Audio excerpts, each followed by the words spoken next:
আসসালামু আলাইকুম প্রিয় দর্শক, আশা করি আপনারা সকলে ভালো আছেন। আজকের এই মোটরসাইকেল ট্রাভেল ব্লগের মাধ্যমে আপনাদেরকে দেখানোর চেষ্টা করছি আমি সিলেট জেলার বিয়ানীবাজার উপজেলার এই যে হাইওয়ে রুট রয়েছে এই রুটটি দেখানোর চেষ্টা করছি এবং পাশাপাশি জকিগঞ্জ যে রুট গিয়েছে 0 পয়েন্ট থেকে সেই রুটটি ইনশাআল্লাহ দেখাবো। রয়েছি আমি এখন শেওলা সাইডে, শেওলা এলাকায় রয়েছি প্রিয় দর্শক। ঢেউনগর বড়বাড়ি এলাকায় রয়েছি এবং এখানকার অনেক ভাই বোন রয়েছেন দেশ এবং প্রবাসে।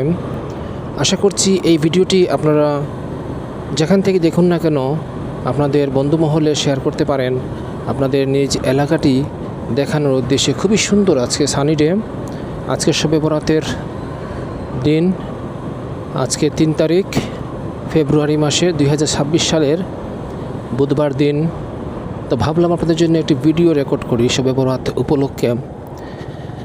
আল্লাহ পাক রব্বুল আলামিন আপনাদেরকে আমাদেরকে হেফাজত করুন বিভিন্ন প্রকারের বালা মুসিবত থেকে। সবাই জন্য দোয়া করবো ইনশাআল্লাহ আজকে রাতে।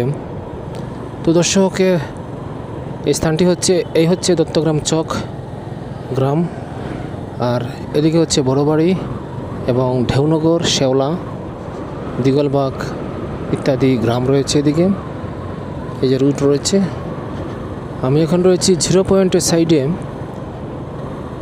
আর এই রুটটি হচ্ছে সিলেট জকিগঞ্জ বারোগ্রাম, এবং জকিগঞ্জ যাওয়া যায় 0 পয়েন্ট থেকে, সুতরাং জকিগঞ্জ বারোগ্রাম বিয়ানীবাজার হাইওয়ে রুট।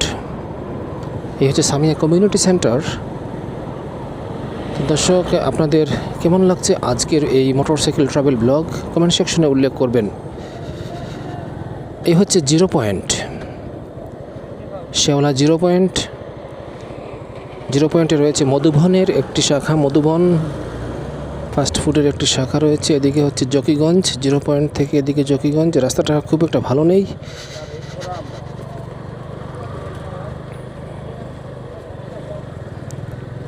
আপনারা দেখতে পাবেন আমার মোটরসাইকেল ট্রাভেলে বা জার্নিতে রাস্তার অবস্থা কীরকম। ব্যাড কন্ডিশন অবস্থা রয়েছে রাস্তার অবস্থা। এদিক দিয়ে যানবাহন চালিয়ে যাওয়া খুবই কষ্টকর। বিশেষ করে মোটরসাইকেল আপনি চালিয়ে যেতে হলে আপনার খুব কষ্ট হবে, কারণ ধুলো বালি, এখন বর্ষা মৌসুম নেই, মেঘ বৃষ্টি নেই, শুষ্ক মৌসুম। ধুলের সাগরে আপনি সাদা হয়ে ভেসে যাবেন, এরকম কন্ডিশনের অবস্থা এদিকে। আর সিএনজি অটোরিকশাগুলো খুবই কষ্ট করে যাতায়াত করে, যেহেতু 3 চাকার গাড়ি, সেহেতু এই গাড়িগুলো চালাতে গিয়ে ড্রাইভার ভাইদেরকে অনেক কষ্ট পোহাতে হয়, পাশাপাশি প্যাসেঞ্জারদেরকেও অনেক কষ্ট পোহাতে হয়। আর লাইটেসে নোহা ইত্যাদি গাড়ি 1 কিলোমিটার জায়গা 15-20 মিনিটে অতিক্রম করে, যেহেতু ভাঙ্গা রাস্তা, ন্যারো কন্ডিশন। তো আশা করব স্থানীয় প্রশাসন, ইউনিয়ন পরিষদ এবং সড়ক বিভাগের দায়িত্বরত কর্মকর্তা কর্মচারীবৃন্দ আপনারা এই রাস্তাটি কার্পেটিংয়ের একটি ব্যবস্থা করে দিবেন, যেহেতু রাস্তাটা অলরেডি হয়ে গেছে, কোটি টাকার বাজেট হয়ে রাস্তা হয়ে গেছে 1999 সালে 95 সালে।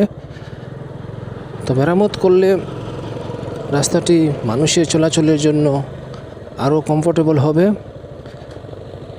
আর রাস্তার অবস্থা দিন দিন খারাপের দিকেই যাচ্ছে, যেহেতু মেরামত হচ্ছে না, সেহেতু আরও বড় গর্তের সৃষ্টি হচ্ছে, রাস্তা এবড়ো হয়ে গেছে। এখন 2 বছর আগে যে জায়গায় 1 কোটি টাকা লাগতো, সেই জায়গায় এখন 5 কোটি টাকা লাগবে। আবার 5 বছর পর এই রাস্তা মেরামত করতে 10 কোটি টাকা লাগবে। অর্থাৎ দিন যেহেতু খারাপের দিকে যাচ্ছে, সেহেতু কাজ বৃদ্ধি পাচ্ছে। সুতরাং আপনি রাস্তার দিকে একটু খেয়াল রেখে রাস্তাটা মেরামতের ব্যবস্থা করে দিবেন। নেতৃস্থানীয় ব্যক্তিবর্গ যারা রয়েছেন ওনাদের প্রতি আমাদের বিনীত অনুরোধ। আমরা এদিকে যাতায়াত করি, যেহেতু আত্মীয় স্বজন রয়েছেন জকিগঞ্জ অথবা খারাবড়া, মইয়াখালী ইত্যাদি স্থানে। তো দর্শক, রাস্তার অবস্থা খুব একটা ভালো নেই। আশা করব আমার এই ভিডিওটি দেখে, এই ভিডিওটি থেকে আপনি এই রাস্তার তথ্য অ্যানালাইসিস করে একদম জেলা পর্যন্ত স্থানীয় নেতৃবৃন্দ এবং রাজনৈতিক নেতৃবৃন্দ যিনারা রয়েছেন, বিশেষ করে সড়ক ও জনপদ বিভাগের যে সমস্ত কর্মকর্তা কর্মচারী ভাই এবং বোনরা রয়েছেন, এই সমস্ত রাস্তাঘাটের দিকে খেয়াল রাখবেন। আমরা পৃথিবীতে এসেছি স্বল্প সময়ের জন্য। এই পৃথিবী আমাদের থাকার জায়গা নয়। এই পৃথিবী থেকে আমরা একদিন না একদিন অবশ্যই বিদায় নিয়ে যাব। আমাদের কর্মফল অনুযায়ী আমাদের পরকালের নাজাতের ব্যবস্থা হবে। প্রত্যেকটা ধর্মই, শুধু নাস্তিক ব্যতি রেখে সব ধর্মই পরকালকে বিশ্বাস করে। হিন্দুরা স্বর্গ নরক বিশ্বাস করেন, আবার মুসলমানরা বেহেশত দুজক বিশ্বাস করেন। হিন্দু বৌদ্ধ খ্রিস্টানরা বিশ্বাস করেন, বাট নাস্তিকরা বিশ্বাস করেন না পরকাল সম্পর্কে। তো তাদের কথা বাদ দিলাম। তো আমরা যারা পরকালকে বিশ্বাস করি, এই জীবনের হিসাব ওই জীবনে দিতে হবে। যারা বিশ্বাস করি, জবাবদিহিমূলক কর্মকাণ্ডের সাথে আমরা জড়িত আছি, যেহেতু পরকালে আমাদের একটা হিসাব নিকাশ দিতে হবে আল্লাহ রাব্বুল আলামিনের কাছে। সেহেতু আপনি আমি বাঁচার কোনো স্থান নাই, কোনো স্কোপ নাই, কোনো সুযোগ নাই। সেহেতু আপনি আজ যে দায়িত্বে রয়েছেন, আমি চাইলেই এই রাস্তাটি মেরামত করতে পারবো না, কারণ এই রাস্তাটি আমার নিয়ন্ত্রণের বাইরে। এখানে কোটি কোটি টাকার বাজেটের প্রয়োজন, একটি হিসাব নিকাশের প্রয়োজন। সেই আর্থিক সচ্ছলতা আমার নেই। আপনি সরকারি কর্মকর্তা কর্মচারী, আপনারও নেই। বাট আপনার একটি সিগনেচারের কারণে এই রাস্তাটি টেন্ডার পাস হয়ে কোটি কোটি টাকা সরকারের কাছ থেকে এসে এই রাস্তাটির মেরামত কাজ সম্পন্ন হওয়া পসিবল। কিন্তু আপনার চাকরির যে টাকা আপনি পান, বেতন পান 40, 50, 80, 90, 1 লাখ টাকা, সেই টাকা দিয়ে আপনার সংসার পরিবার পরিজনকে ভরণ পোষণ করতে হয়। এই টাকা দিয়ে আপনি এই রাস্তা মেরামত করতে পারবেন না। কিন্তু আপনার যে ক্ষমতা রয়েছে, সেই ক্ষমতাটুকু ব্যবহার করে আপনি চাইলে এই রাস্তাটি সোনার মতো ঝলঝলে করে দিতে পারেন।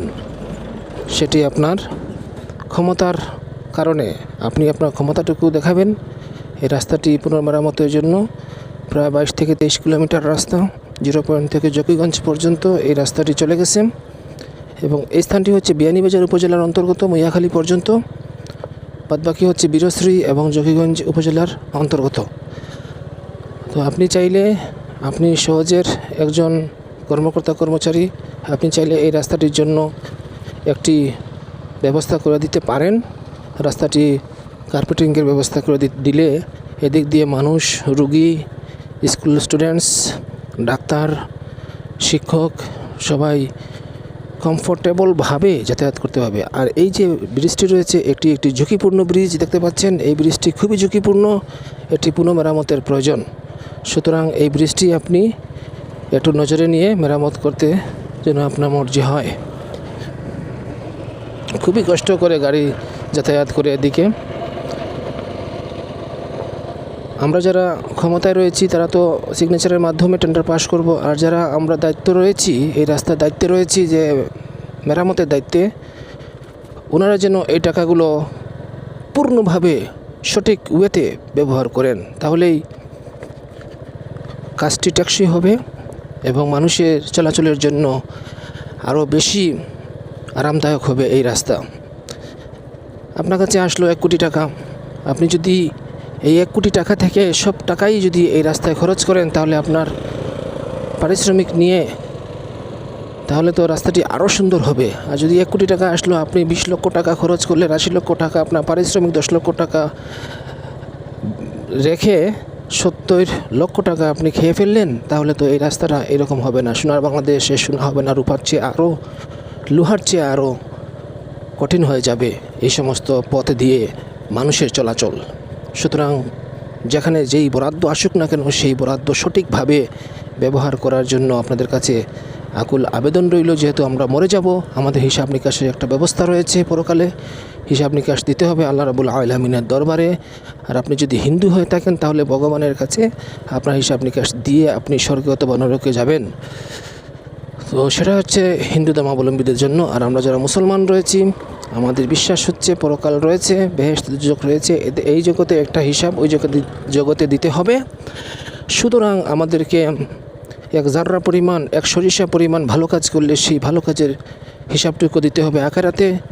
এক জাররা পরিমাণ বা এক সরিষা পরিমাণ মন্দ কাজ করলেও সেই কাজের হিসাব আল্লাহ রাব্বুল আলামিনের দরবারে রেকর্ড করা রয়েছে, সেই অনুযায়ী হিসাব হবে। তো বাঁচার কোনো স্কোপ নাই ভাই। পৃথিবীর সময় ক্ষণস্থায়ী, সামান্য কয়েকদিনের, আর আখিরাতের সময় হচ্ছে দীর্ঘস্থায়ী। সারা পৃথিবী যদি সরিষা ঢেলে দেয়া হয়, গুনতে গুনতে যেটুকু সময় যাবে না, তার চেয়েও হাজার হাজার গুণ বেশি সময় হবে আখিরাতের। আখিরাতের কিয়ামতের ময়দানে একটি দিন হবে বাংলার, এই দেশের, এই পৃথিবীর হিসাব মতে 50,000 বছর। এই পৃথিবীর হিসাব মতে 50,000 বছর হবে আখিরাতের একটি দিন, সেই হাসরের ময়দানে বিচারের দিনটি। আমি রয়েছি এখন খাড়াবড়া এলাকায়। এই যে খাড়াবড়া গ্রাম দেখতে পাচ্ছেন, খাড়াবড়া গ্রামে রয়েছি, সামনে খাড়াবড়া বাজার রয়েছে, সম্পূর্ণ রাস্তা ভাঙ্গা। আশা করব এই ভিডিওটির সুবাদে আমাদের যে সমস্ত ভাই বোন রয়েছেন অত্র সাইডের, আপনারা প্রচুর পরিমাণে শেয়ার করবেন, যেন প্রশাসনের নেতৃবৃন্দের দৃষ্টিগোচর হয়, রাজনৈতিক নেতৃবৃন্দের দৃষ্টিগোচর হয়, এবং আল্লাহ রাব্বুল আলামিন যেন ওনাদের অন্তরে রহমত বর্ষণ করেন আর রাস্তাটি যেন পুনঃমেরামত হয়ে যায়। দীর্ঘ 8 বছর যাবৎ এই রাস্তার এই অবস্থা। এই রাস্তার তেমন একটা উন্নয়ন হচ্ছে না, পরিত্যক্ত অবস্থায় রয়েছে। এদিক দিয়ে অসংখ্য মানুষ যাতায়াত করে, অসংখ্য সেই আওয়ামী লীগের লোকজন রয়েছেন, বিএনপির লোকজন রয়েছেন, জামাতের লোকজন রয়েছেন, জমিয়তের লোকজন রয়েছেন, বাট সবাই কষ্ট করতেছে। আল্লাহ রাব্বুল আলামিন সবাইকে হেফাজত করুন। আমি এখন পৌঁছে গেছি খাড়াবড়া বাজারে। ভিডিওটি এখানে শেষ করছি। ধন্যবাদ শেষ পর্যন্ত দেখেছেন। আল্লাহ হাফেজ। আসসালামু আলাইকুম ওয়া রাহমাতুল্লাহি ওয়া বারাকাতুহু।